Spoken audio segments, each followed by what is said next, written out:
Hey everyone, great to see you guys and excited about the start the year and see all your faces. Hopefully we'll see a lot of you guys around State Farm Center and following our program. So really excited about the year and where we're at and more importantly where we're going. And that's the most important thing for us is the vision of where we're going to get to. You guys fire away. When you try to look at what you wanted to see from this program, the biggest area of growth you wanted to see since you kind of came in to where you're at now, what's kind of the emphasis that you've had this offseason in trying to get them to grow to where you wanted to get to? Yeah, with a brand new team, we had 5 from last year's team, and then everyone else is new, and we have transfers in there. Really, the biggest thing for us is instilling our culture and our expectations and our standards of every single day, what it takes to be elite and to have winning ways. So, that from team chemistry to getting those relationships and learning each other, but more importantly, just the culture aspect of the expectation of daily, of the work and the intensity and the attention to detail. You can be good, you can be great, and then you can be elite. And in order to be elite, it's really, really hard. And that's every single day, your habits. So that's really just trying to instill that culture and develop habits. In that process, and maybe what was the process just getting to this point? I think we're getting there. Obviously, we're never there. Even, last year with the veteran team that won 26 games, at this time of the year, I didn't feel like we were there, right? But I know we are getting better. We are way further than, you look back to that last day. But it's, again, the consistency of that. We'll have a few good days, and then you have to have and that's really, really hard. Like I said, it's not easy, but that's the expectation. That's the standard. So just the consistency level of it through, now that we're into our 20-hour weeks, even a 2-hour practice as opposed to just an hour, and the mental and physical focus and discipline to get them to that level. How much clarity do you have? What does it mean to have 2 of your former Dayton players here to help you kind of have a player voice in what you do?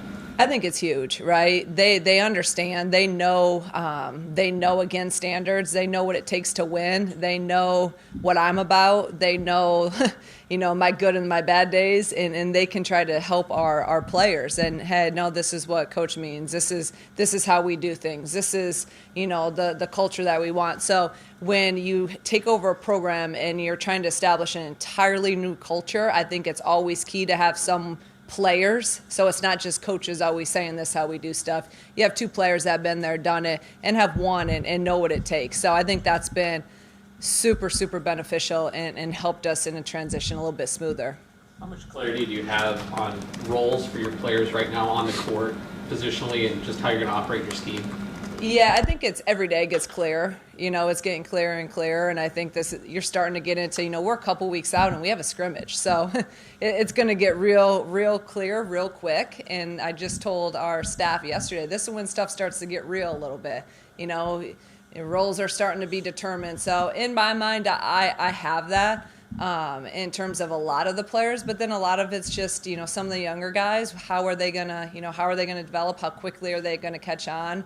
But I think, the 5, 6, 7, 8, I feel, I'm comfortable with who's going to play a majority and who we're going to need to play a lot of minutes this year. What's Camille's status right now? Is she back full go? Yes. She's actually full go as of recently. So she's working her way back and every day it's just going to be a process with her. What's your philosophy like as far as your system versus the type of players you have? So do you adjust or do you play to the style of players that you have? Great question, and I think we're pretty fortunate that we have players that can fit how we want to play. Now the depth part is going to be obviously an issue. That's the number one thing I see is we got to obviously add depth, but our players they're completely able to play at the pace that we want to play at. Now, defensively, they're fully capable. It's, again, getting the mindset of the consistency of defense matters. And if you're not going to defend, you're not going to be on the floor for our team. It's non-negotiable. So I think that, we have some players that fit us, and now it's obviously the recruiting piece is critical in this class and then, the next two classes, really. Still too early to tell, or do you know who basically the shot makers are going to be for you? Who's been stepping up in practice? I mean, you can see that. You can see who is going to have to, get up a lot of shots and score a lot of baskets. I mean, in my system, in my programs, we've always had very balanced scoring. So our best teams, I mean, we never have had a 20-plus point score in my 6 years of being a head coach. It's always been very balanced, and that's just our offensive approach. So we're going to need, 5, 6, 7 guys to all, step up and contribute in scoring and then, more importantly, rebounding. NIL, there's so much difference. What does a new facility like this mean for your program, whether it's day-to-day or recruiting, all of it? It's huge. I mean, we've now had, literally the past 5 weeks, we've had official visits on. And I'm telling you, when you walk into that building, it matters. And NIL matters. So those things have really, they've helped us a great deal in terms of the facility, and we can sell that because, like I said, right now, for us, we can't sell tradition. And Coach Underwood can sell. He's won 2 Big Ten titles. We can't do that right now. So we have to, we're going to sell in our relationships and our vision and hopefully the products we've put on the floor, albeit not at this institution, but the success we've had in our style. But then you walk them into Ubben and you have those resources and the facilities. I mean, we have a kid on campus right now and being recruited by all Big Ten schools, and she's blown away, and her family's blown away by that facility. So it's a game changer, and it's helped us tremendously so far. With the roster turnover you've had, how much does that maybe force, I guess, some of the transfers have to make an impact, I guess, more quickly because you don't necessarily have the luxury of a lot staying around? Yeah, if you look at our team, I mean, we have 1 senior, and then we have really 1, junior, senior, whatever you want to, with COVID. So we're young. We're freshmen and a lot of sophomores in terms of eligibility standards. So our transfers are going to have to play a big role, a lot of our young kids are going to be some of our main guys playing a ton of minutes. So with that is going to be some learning curve and some bumps in the road, but they're talented and they're able to do it. Just some of them are going to have to learn. But yeah, the transfers, it's key. They're going to have to come in and play. And we'll continue to look at transfers as we recruit, this year and in years to come. With such a young team, are there any more or less challenges with installing that culture, just that you're not maybe correcting some things in the past, which because they're also kind of new to this? Yeah, with a young team, there's always more, right? Because they're just young, and I always say they don't know what they don't know. And so that's where I think it does help having a couple players that are familiar with our culture because they were just freshmen and, a year or 2 ago, and a very veteran in a very established culture. So they were kind of the younger guys being, mentored by our seniors. So now its roles have flipped. You look at a Makaira, you look at Brand, like Makaira, last year she didn't have to be that leader. Well, now, she has to be. So now she's learned from some great people. She knows what it looks like. And so now she's really stepping into that leadership role. So I just think with youth, it's always tough, and that's more on us as coaches and myself as a leader to, be creative and trying to find ways to teach them and educate them and help them develop as leaders. How beneficial was it to have most of the players on campus throughout most of the summer and sort of this transition period that you've been talking about? I mean, that's huge. You have to have that. The more time, the better. Obviously, we've been in 8-hour weeks, and I'm like, we need like 80 hours a day in order to get everything that I want to get in. So we're still not where we want to be in terms of what my normal teams would have in at this point, but it is what it is. I'm never going to sacrifice, being good at something as just opposed to putting a ton of stuff in. So, but the summer was huge, and we made a ton of strides. More importantly, just in our chemistry and our togetherness as a team, with everyone being new. Camille, when obviously you got here, she probably had choices of whether she wanted to come back. What were your conversations with her, and what did it mean to get her to buy in? Yeah, I mean, I think number one, she's a Illinois kid, right? And she chose Illinois. Like my first conversation with her, she said she chose Illinois because she loved the school and she wanted to do something in her home state and be part of the change. So really she was completely bought into this school and this program. And it's pretty cool to see that. So, hopefully as she gets healthy, she can just continue to make progress and make strides. And that's why it's so great that she's now cleared and able to go and start that process of just getting better every single day. Anything where when you were at Dayton, when you made the transition to Illinois, go, okay, that worked there, but that's not going to work here, and I have to be different along with our players? That's a really good question that no one's asked me yet. And, I can't think of anything, no. I think at the end of the day, like how we go about doing stuff and how we recruit and the time we pour into building relationships and recruiting, our style, that transcends, that transfers to wherever you're at. And now I just look at it as a benefit, right? Like at Dayton, we would do all that and they'd be like, Coach, I love you, but I'm my dream's to play in the Big Ten, or my dream's to. So now we kind of have the best of both worlds. We can still do our thing and how we cultivate relationships, but now we have and you have the facilities, you have the conference. So nothing glaring that had to be changed, no. And I may feel differently when we talk next year, but so far, no. Describe your style of play that you like. Is it up tempo? Is it ball pressure?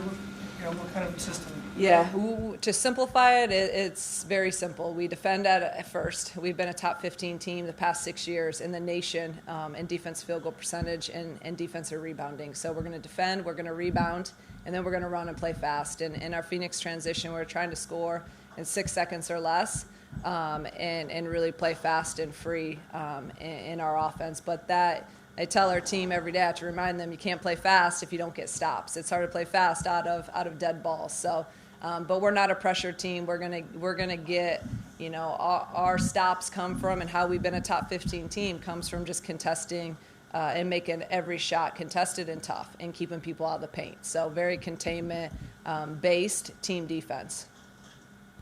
When I talked to you the other day, we were talking about attention to detail and how you weren't going to move on to the next skill until they mastered this. How close are you to getting to move on to the skills you want them to have for the first game? We're pretty close. I mean, again, our defensive system is not too complex. It's very simple, but yet very hard, right? So simple in concept, but hard in discipline and detail and the effort and intensity you need possession by possession. But then, I'm a man-to-man team, but we always had to put in a zone, and so I haven't gotten to that yet, but I put all this zone in. Last year we put all this stuff in, and then I don't want to play it. So I don't know why I even put it in, but, we may have to have it this year as we didn't have to have it last year because we're not as deep as my teams have been. So we may have to have something because we can't get in foul trouble at all. And we can't afford any injuries this year, so we're close. We're close. We're not as far off as what where we should be. You're talking about Dayton Makira Cook, really elite player at Dayton for you. Mm-hmm. What's the transition like for her going to the Big Ten? Is there going to be a transition for her, or is she going to be that level player? She's that level player, no doubt about it. Now it's going to be a transition because people are going to key in on her. Anyone that's watched her or watched us knows she's going to be our go-to player. She's going to have to take a lot of shots. She's going to have the ball in her hands a lot more. She's going to have to run the point more than she did last year. So obviously people are going to be keyed in. So, it's going to look a little bit different, yeah, but if you look at her stats from last year, all of her big games really came against our Big Ten opponents. The NCAA tournament, she all her big games were in some big moments. So no doubt about it, she is a Big Ten player. She could have played anywhere in the country, or not anywhere in the country, but she had Big Ten, Power 5, offers coming out of high school. And when she was in the portal, she had, those options. So she's a great player, but yeah, it'll look different, and it'll take her some time just to get adjusted, I'm sure. Awesome. Thank you, guys. Appreciate it.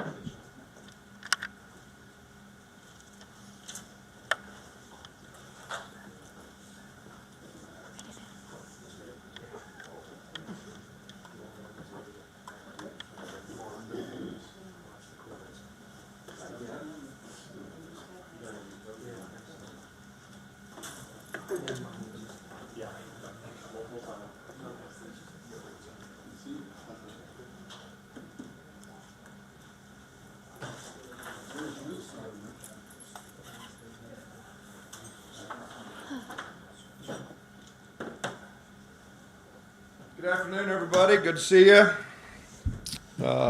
It's practice 9 today is in the books, and it's always a fun time of year to coach. I think the one thing that's excited me, really got me excited about this group has been the drastic improvements from one day to the next, and now we're starting to stack days, good days, and that's with really quite big improvements. This group has been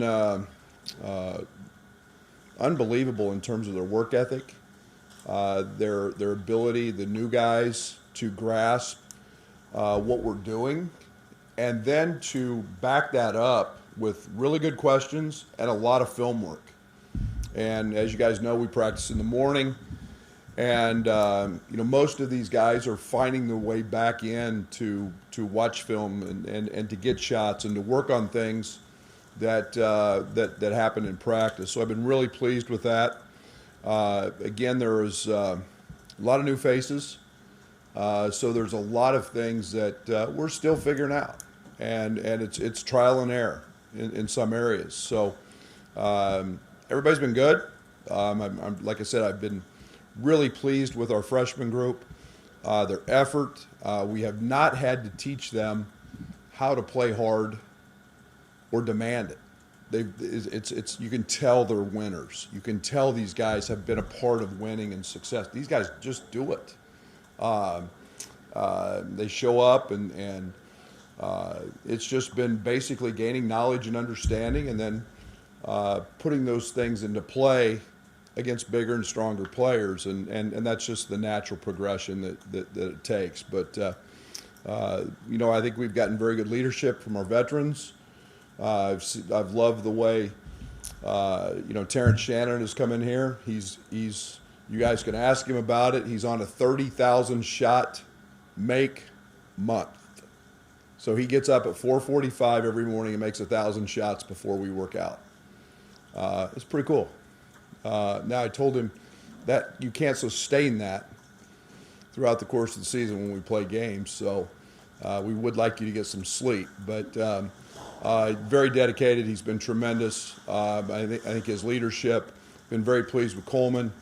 Obviously a third-year guy now, and his role in helping the young guys. And then it's been nice to see RJ and Luke really start to feel more comfortable as veterans of our team, because they know what's going on, and they've all had great moments. So, like I said, I feel I'm in a pretty comfortable place. I like the way we're playing. There's a lot of questions that we'll need to see a different colored jersey in a scrimmage and an exhibition game to see how those guys react. But I like this group at this point. It's obviously very nice to be in the newly renovated Ubben basketball facility. The extra space in the courts has been fabulous and very nice to have. We're not completely settled yet, but most of the player spaces are complete. And in terms of the locker room and the training room, obviously Fletch's area was of importance. So it's been great. Looking forward to finally getting in my office and really getting settled, and then just we're completely dialed in on the season. So it's been great to this point, and hopefully we continue stacking days and getting better. You just said, talk about the process of embracing the new transfer rules and what that's meant for your team. And transfers are going to play a big role on the team, obviously. Transfers are a huge part for every team. It's our culture. I've told some NBA scouts my 8 years as a junior college coach, I'm hitting back home. It's starting over every year. There were years we had 10 new guys in junior college, and I think that you've got to adapt a little bit. You've got to have an idea what you want to do. This is a plan we've had in place for some time with positional size, knowing that we weren't going to have a Kofi forever. But Yeah, it's the portal's. It's a great tool for coaches to go out and replace guys and find some veterans, and I think we've done that. You mentioned using the scrimmage to see another jersey versus having 2 exhibitions. How valuable will that opportunity be challenged and to find out about your team that early? Yeah, it's that crazy, you can't talk about your scrimmage, but the scrimmage is great because you can get in there for a while and you can really dial in on high level competition which is what we're going to do, and you can work on situations, scenarios. You can have a segment versus zone. You can have a segment of out of bounds plays, last second situations, all of those things that maybe aren't as easy to do against yourself, but you can run, down 3, side out of bounds, 6 seconds to go, and you can create those scenarios, and you can do that against really good competition. Obviously, we'll scrimmage, but it's those scenarios that are really good because you can really stop it and teach in those moments, and both sides get to do that. So I'm a big fan of those scrimmages. NIL and so much other things in recruiting. How much does a new facility, renovated facility, matter to you guys day to day in recruiting all? No, facilities are huge. Period. No matter NIL, non-NIL, they are huge. A lot of it, we play at the highest level. And most of our student athletes come here with the idea of wanting to be a professional, and they want to have excess. And they want to be in situations where they have great weight facilities and great recovery facilities and rehab and training, but also 24-hour access. And I've said that this is the nicest basketball training facility in the country. And I don't like the word practice, it's training facility. We're in here all the time. We're training, we're lifting, we're the recovery piece. Anything that they need to make themselves the best basketball player they can be, we are now offering them that. And there's some comfort things in there. There's no lying. There's some nice comfort areas and places that we want them to feel comfortable that they want to be in there all the time. And so it's a big part of it, and there's no doubt. NIL's kind of a separate deal, but it's a piece to knowing, hey, if I go to the University of Illinois, I've got an incredible facility to play my games in that are sellout crowds every single night. And it was just renovated 6, 7, 8 years ago. And now I've got a state-of-the-art basketball facility that I can live in every day. Your freshman point guards, and does that concern you at all going in with that much inexperience in your backcourt? Well, I think you're always a little bit leery of young guys in the backcourt, but they're really talented. I mean, Jaden Epps and Ty and I haven't been as worried about it because we're positionless. We've been playing Terence Shannon a lot on the ball. Coleman shifts over, and plays on the ball some based on matchups. And we're not as dominant a ball handling team as maybe we've been in the past. Those guys are really, really good, and they've been great. Jaden Epps, I think last Saturday during our Brad School scrimmage was our leading scorer and was tremendous. And he's just continued to build this week. Sky was out and missed a few days with a concussion, but he's back now, and he's been terrific. So it's I love those guys. And Ty is a guy that we're playing a lot at the point, just at 6'6", 220. Just playing, doing some bully ball things with him, and he's such a good passer. You add the transfers, even if they played 3 or 4 years. Is there an idea that you can maybe still unlock something that hasn't happened for them yet? Well, I think there is. I think there's also challenges that they have habits that are really hard to break, and I think there's a little bit of give and take in that. I think one of the things that excites me the most is, these guys all come from very, very, very successful programs, and they're all very knowledgeable. I think our style fits all 3 of them, and our system. It fits. It's a great fit, and we thought that when we were out looking at those guys. And Terence Shannon, elite athlete, elite, maybe as good as we've had. At 220 pounds and speed. He's got that wide receiver type speed, and it's fun to see him in the open court. Matthew's a guy that, again, versatility, can score in the post, can play out on the perimeter, can go, and they can all guard those spots. So it's a great fit. Dane's versatility, playing out on the floor, his ball handling, all those things fit. So there's some things we can unlock, and their roles might change, coming to a new program, and I think that's what all those guys have found is maybe some different roles. But they've all been successful, and they've all been really well coached. Coach, what's it been like, having Trent, Frazier, and DeMonte in your program early in your career? Now that they're not here, what has that transition been like, not seeing them in the gym here anymore? Yeah, it stinks.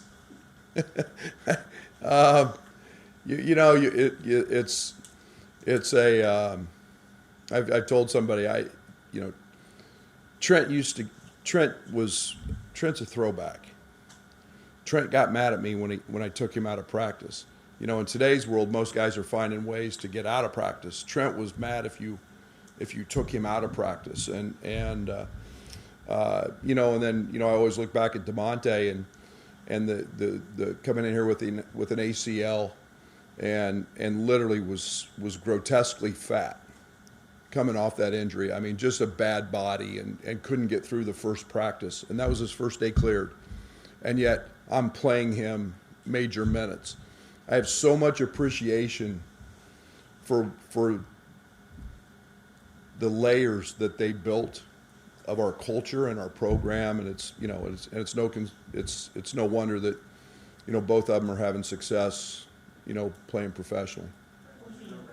October 7th, like who that guy is after that last media timeout that you'll have out on the floor because he'll get a stop or get a loose ball or have that dog type mentality to you. I don't know yet. I probably won't know that till we actually live through those moments. And I'll be very honest. We haven't spent a ton of time on situations yet, practicing those. But I think as we get into our scrimmage and our exhibition, we'll manufacture a lot of those to find out who those guys are. But right now we're really balanced, and it's been you're finding out who can execute, who can do all the little things. But we do have some guys who can literally just go get one, and it's a pretty good feeling to know that. Where's the team at defensively right now, Coach? Way ahead of where we're at offensively. I've been really pleased defensively. We're still learning because of our youth. About 95% of the mistakes we make are because of lack of communication, not talking. And it's one of the great challenges with freshmen is getting those guys to communicate. And our mistakes are happening there, but they're getting better. They're understanding our terminology. They're understanding positioning. And I think the game's starting to slow down a little bit for them. But, there's still tons of room for improvement. And but I like where we're at, and I love the potential for this team on the defensive side with our length, our speed. I think this team can be a very, very good defensive team. You said you like your leadership. Is your voice more prevalent still, though, with so much newness and more hands-on this year than in the past? No doubt. I've made myself very aware of that throughout the summer. I probably have traveled less this month in the recruiting game for that simple reason. I need to be here. I need to be around. I need to make sure that, through individual workouts and the 8 hours before practice started, that we were here and that they understood what I expected from them and how those things were going to be. So I've been around intentionally a lot more and even through the summer quite a bit more, so they get a good grasp of what we want. But it's slowly I'm slowly feeling like I can let them do things. They have a good understanding. They're coming to me now and asking things and seeing things, and that's a really good sign. With the way things are changing, I don't know if you agree with the word sort of chaotic, but the kind of the chaotic nature of college sports in the moment, can you picture having a team again with guys like Frazier and DeMonte? I hope so. And the way it is now, the need for puzzle pieces to be put together, does this appeal to your nature? I mean, in a perfect world, I'd love to, I love what it was 20 years ago when you go recruit 2 guys in the fall and you were done, and you knew what your team was going to be, and you had that class balance, and you had, 3 seniors and 4 juniors and, 4 sophomores, and you had a group of freshmen that you were excited about, and I get it. That's not going to happen anymore. What I do hope is that retention and an understanding of we're at a world-class, top 15 public institution for education, and that means something. And that retention becomes a big part of what they're doing because we have great fans, because we have a tremendous practice facility, because we have the best strength coach in the country, because our assistant coaches are the best, because we play in the best league in the country. And if you can find a greener pasture than that, good luck. Good luck. And so I do hope that piece of retention happens with us, because that's ultimately growth. You look at Golden State Warriors. They won because of look how long all those guys have been there. From Steve Kerr to Draymond to Clay to Steph. They all know each other. Looney. They've all played together. It even happens at the NBA level. So having guys together like that, and no coincidence, we won a Big Ten championship last year because we've got 5th-year guys, and Kofi was a veteran, and Jake had been in the program, and so it's just it's fun to see that happen, and we're going to continue to work very, very hard and sell all of those things I just mentioned. When you say I'm sorry. No, we're going to sell them. I hope it works. When you say you started planning for life without Kofi, was positionless a big key to that? Kofi's, I thought Kofi could potentially be a one and done, and so it was a matter of just going out and getting wings. It was bigger wings. We knew we needed positional size. We knew you're not going to go replace him, and not to say we don't have bigs, but you're not going to find a dominant piece like him. Then we got to have guards who can break you down off the dribble, and so it's been really contemplated since his middle of his freshman season, and here's how we have to go attack this, and we're gonna find out. I think it worked. I think it's gonna work great. I think it's fun. I think we're talented, and it's I think it's the way the game's trending anyway.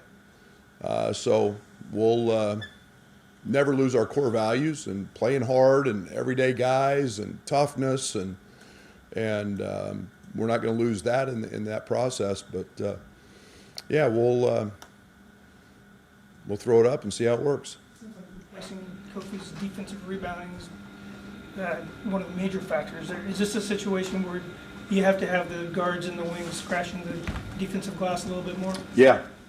I mean, the one thing that was nice about Kofi is he was 20 and 10. I woke up every game day and knew there was 20 and 10 coming, and good luck trying to stop it. It was 20 and 10. But this needs to be a group where Terence, Matthew, Coleman, RJ, Luke, Ty Rogers led us in rebounding 7 of the first 9 practices. Those wings have to come back in and get 6, 7, 8 rebounds. Those guards got to chase down long rebounds, 4 or 5. I think if you look at Kansas and what they did in their national championship run, their wings were 7, 8 rebounds a game. We've got to have that, and we've got to be junkyard dogs on the glass. Everybody's got to pull to the ball, and we've got to go rebound the basketball. What makes Ty so unique? Have you had a player like him? Thomas Walker. and that's an unfair comparison to Ty right now, but Thomas Walkup, just twins, just at the same age. They can post him, can play him at the point, he can guard. Ty's a way better defender than Thomas. Thomas, when you guys put that on Twitter, I'm gonna get a nice text from Greece, but very similar. Just the flexibility that he provides. Ty's probably a better passer than Thomas was at the same age, but yeah, he's got it, and it is all the intangible things that allow you to win, and then he is a tough, mature freshman, and those aren't easy to find. Season, kind of fall off season for RJ. What kind of leap do you think he can take this year? Big. I think the one thing that I think RJ's the typical freshman that found out it was really hard, had some success. Unfortunately, he had the appendicitis, and then said, "Okay, I need to go work." And he and Fletch have become very close in the weight room. We've seen that in his 20 pounds. He's got elite athleticism, and then he's worked on his jump shot. And you're talking about a guy that the ball finds him in a lot of scenarios, rebounding. I think he's more confident now because of the added weight and the strength that he's not going to get knocked off of it like he did last year. So I think it's just I'm excited for him. I'm excited for the season that I think he's capable of having. He's still got areas he's got to get better at, but he's only a sophomore as well, and he's young. So he's made a nice progression. New roles for transfers, and I guess clearly with Terence, that's having the ball in his hands more. Have you seen an evolution already, and maybe what he is, what his game is from like the time you were looking at him in the portal and what he did at Tech? Yeah, Terence. I hope our pace. He's played multiple positions. That he was very involved in motion offense there. He's been. I've been very, very pleased and surprised with him in ball screens. He's a terrific passer, which has surprised me. But he's very, very good downhill. And, some of think IO in transition type opportunities, he's got that speed, he's got that burst. He's a very, very good athlete and strong. I think he's a guy that differs from Io in this, that I think he's a guy that can get to the line 8 to 10 times a game. I mean, he will bulldoze his way down there. He's big and strong, and I'm hopeful that plays out that way. But yeah, the open court's been good for him. Every year it seems like you make an adjustment, whether it's personnel with adding Kofi or whether it's a defensive style change. You've made a lot of adjustments over the years. As you grow and as you see more, what's the big thing this year? What did you learn this off season that you can instill this season? Yeah, I think we've got to get. I think one of the things with Kofi was, and we were blessed to have him, was there were certain things we became great at with him defensively, and those were singular things. Same thing on the offensive end. I think we were 5th in the country in our drop ball screen coverage, and became very good at those things. Kofi allowed us to do that. We're going to be able to do a few more things on both ends.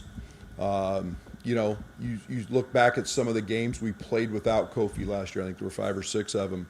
You saw 5-out stuff. Coleman was very successful and good in those games. Not to spill our playbook, but there you go. And there's some different things that we can do there, and we've got some different opportunities on the defensive end, both in the half court and full court to do some things differently. So those are all things that we're feeling our way through. We've worked on since June. We like, and I think that I don't want to talk a whole lot about depth but early these guys are going to play. We're going to find out who can play and who can't, and that's why I'm so excited. I think that we've got some talented guys that are playing really hard, and you know, if things go perfectly, we'll be able to do that for a while. Someone asked earlier about who would be your go-to guy, maybe in that situation.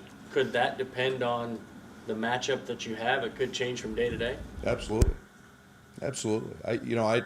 I think we've known for the last 3 years who was getting the ball at the end of the game, as did everybody in our league.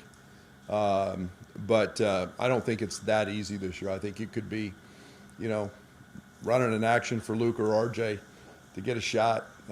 Maybe it's a you know, dribble into a post up for Matthew or Ty or whatever, or TJ, and maybe it's just a rip downhill. You know, some of the actions that we've run don't fit this team, and so we're working on putting new ones in that do. So yeah, I think it's very fair to say that. As that Chicago saw Io and Malcolm, I know he's on the wall in there too. What's it mean to have that ambassador of the program for you guys? Io's a rock star. I mean, he's not just as a player and because he's starting for an NBA team. I'm saying because of what he's become, how he's gotten there. You know, and his love for Illinois. You know, most kids think that, you know, they say the right things in the recruiting process and they tell you guys all what you think you want to hear. And, you know, I love Illinois. I want to take care of my home school. That's real. That's real with Io. And, you know, come down here and, you know, he spent a day down here doing some commercials and came in the practice facility. He's just in awe. I mean, he's almost, you know, tearing up. He can't wait to get a workout in and put the orange shoes back on. And that's real. And, you know, to see him, more importantly, to walk in and hear Arturas and to hear Mark and to hear Billy and all those people talk about how much they like him, you know, you can't ask for anything more, and not just as a player, but for what he's established as his work ethic and how he's gotten there. Pretty proud of him. Brett Bielema and Shauna Green have both mentioned Io when it comes to their sport and recruiting. What does that say? Well, I guess what does that mean to you as far as how important he is when other sports programs are using a guy like him as a recruiting tool? It's helped us get where we want to. No, let me rephrase that. We're not where we want to be yet.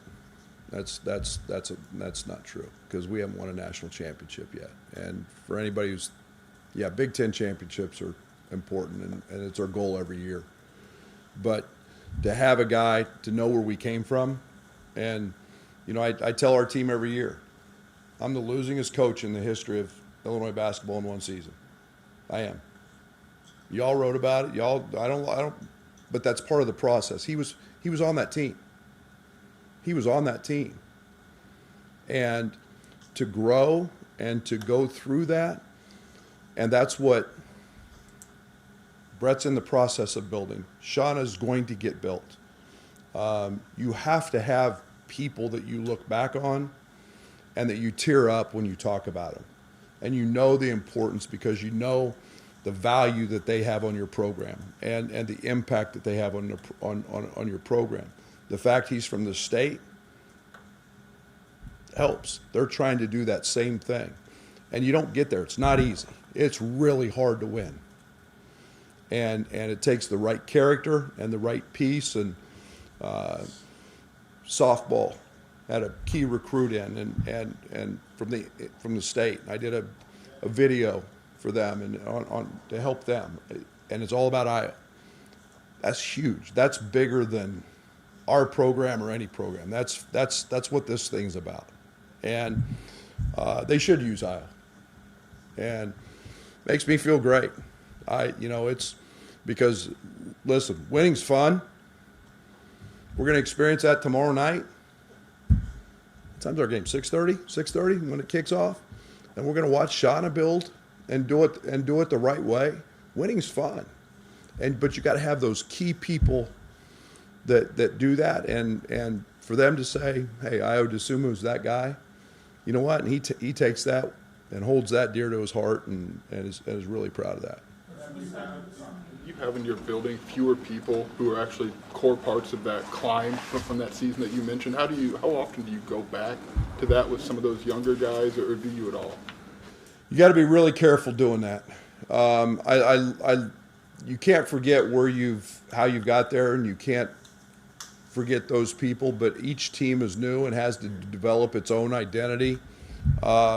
Our guys are sick. Our guys early on, they hated Thomas Walkup when he'd come in here in the summer and work out. They hated him because I talked about him so much. Some of these guys probably get sick of hearing about Io and Trent, and yet I'll get to a point where I'll quit doing that, and they've got to develop their own way and their own path, and we can't lose sight, and I won't let them lose sight of how those guys did that, because it's their job to carry that on. When you went through the process with Matthew in the portal and having the relationship with Scott, you did at Baylor, what was your hypothesis or staff's theory as to why last year his numbers may have plateaued just a little bit individually, but Baylor had a good year? Yeah, they were good. I mean, they had veterans. I mean, they're coming off a national championship, and I don't think he was totally healthy throughout the course of the season. They had a freshman that just blossomed and blew up into a lottery pick. I think all those things impact that. But he's been extremely well coached. His versatility fits. The pace we play with fits. I think it's a tribute to him that they've had he's got a national championship ring, and he was a part of it. He kicked our butt. He was a big reason that they beat us.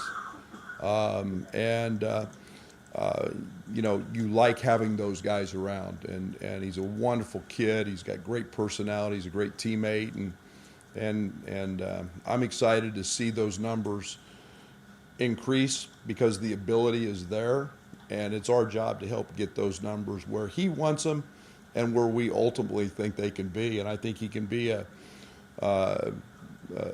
major impact in terms of what we're trying to do. Last year, what you were talking about, that you had a really good three-point shooting team. Trent's gone, Plummer's gone. Is that a team strength this year, or is it a work in progress? I think it's a work in progress. I mean, we've got two really good shooters. Luke Goody can be as good a shooter as there is in the country. He missed one today, and I got mad at him because he missed it. RJ has been shooting the cover off of it. Terence had a day a couple of days ago where he was 6 of 7 from 3. Matt shoot it. Coleman can shoot it. Both freshman guards, Sky and Jaden can shoot it, but they're freshmen, and they haven't done that in a game yet. So I'll hold and reserve judgment, but I like our abilities to do that, as well as I do our abilities to drive the ball and get it in the paint. You mentioned Matt not being fully healthy last year. Terence also missed a month, had the back issue. Where's Terence at? And Matt was recently cleared. Where do you see both those guys at physically? Yeah, I think Matt's still kind of, he was not with us all summer, finishing his degree. I think he's still playing his way back into, and I'll call it basketball shape, and just getting acclimated with Fletch and doing that. Terence has worked his tail off, and I think Fletch feels great about where he's at in terms of being a little more limber, being loosened up. He was very, very active in the Pilates and yoga and all of that scene this summer. That's helped him, and he's been fabulous in practice. He hasn't missed a day. He hasn't said anything. He's been that go hard guy, an everyday guy since he's been here. Leadership-wise from last year, how important was it for Terence to step up and take part of that role? Big. That's why we brought him. That's why we were looking for that. I've said it many times. If I have to lead completely, we're not going to be very good. And he and Matthew have been and seen a lot. And Coleman, seen a lot, had a lot of success. Those guys have to help those young guys understand how we do it, what we do, and they've got to help them get there as well. So we have guys, Ty Rogers, natural leader. Luke is a natural leader. We're starting to see all of those guys assert themselves, and the more we have, the better it is. So I feel pretty comfortable that we're getting to where we need to be in that area. Like you said, this summer you wanted to be around more to kind of have that voice, but also how do you balance that with not wanting to be the one who leads it and kind of let them find their own way in that regard? It's my feel. I mean, I got to feel that they're getting comfortable enough to, damn it, Derek, that's not how we do it, and to be able to say those things and critical things to their teammates and yet pat them on the back and give them a word of encouragement.